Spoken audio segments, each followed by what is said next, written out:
Good day, sir. I'm Christian May Plaza from BIT2A, FSMB, and this is my video presentation explaining the coffee varietals and methods of processing coffee beans.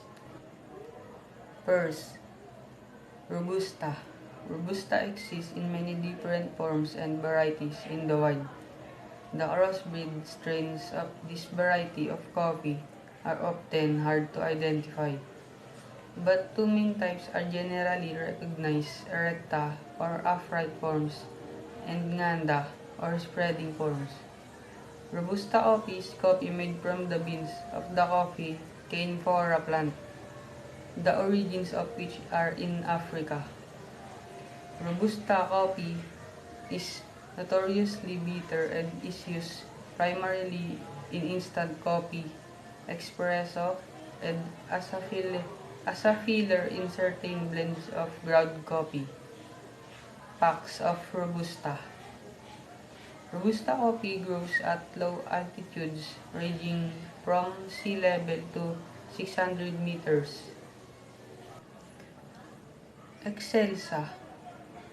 Though it was once considered a separate coffee species, scientists recently classified it as a Libera variant. Excelsa beans grow almost entirely in Southeast Asia, and they are shaped somewhat like Liberica beans, elongated ovals. Much like Robusta, Excelsa coffee has been regarded as poor quality, but this is more due to poor growing and processing practices than the bean itself. With the proper care, Excelsa has the potential to be specialty grade coffee. Packs of Excelsa. It belongs to the Liberica family. Arabica coffee. These are dozens of widely cultivated Arabica coffee varieties around the world, and each is unique in its performance and adaptation to local conditions.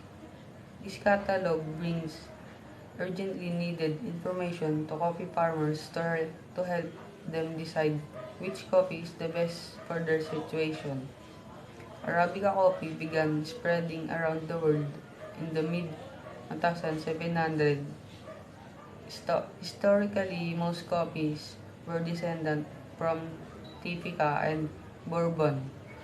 In the mid-20th century, breeders began introducing introgress varieties resistant to coffee leaf rust. More recently, genetically diverse F1 hybrids have been introduced. Pax Arabica coffee. Arabica coffee has a sweeter, softer taste with just a mild hint of bitterness. Liberica. Liberica has a strong and unique flavor, with some people saying that you either love or hate it, with no in between.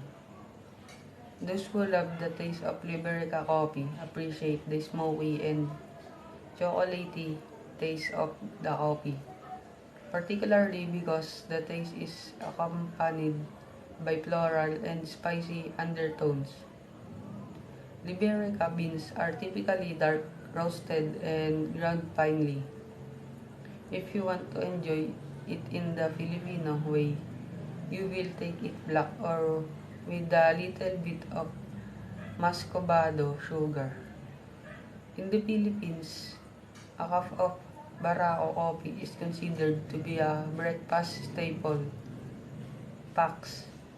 The plant that produces the beans themselves can grow taller than other coffee plants, as much as 20 meters in height, and produces larger than normal fruits.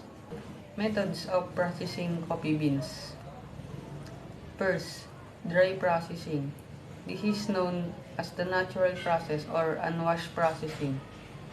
The newly harvested cherries are sorted, then placed out in drying beds for a natural sun drying process. To guarantee even dryness throughout, the cherries are spread evenly and racked multiple times throughout the day.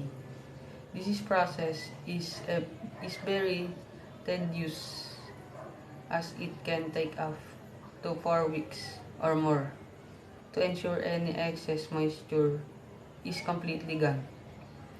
When using this method to process coffee, it is important that a keen eye is checking continuously throughout the process as this directly affects the overall taste of the beans. Overdrying can lead to brittle beans, which will lead to a poorly produced cup of coffee. However, underprocessing and leaving excess moisture can produce problems with storage as it leaves the beans prone to bacteria and fungi. Wet processing. This process consists of washing the pulp of the cherry until the bean is revealed. This processing is often used for gourmet coffees because it reduces the acidity of the beans. The result, a fruity yet vibrant essence and flavor. Wet processing can be done in two ways: fermented and the wash method, or machine-assisted wet processing, fermented and wash processing in the process, which the cherries undergo fermentation and the pulp of the cherries is broken down by microbes.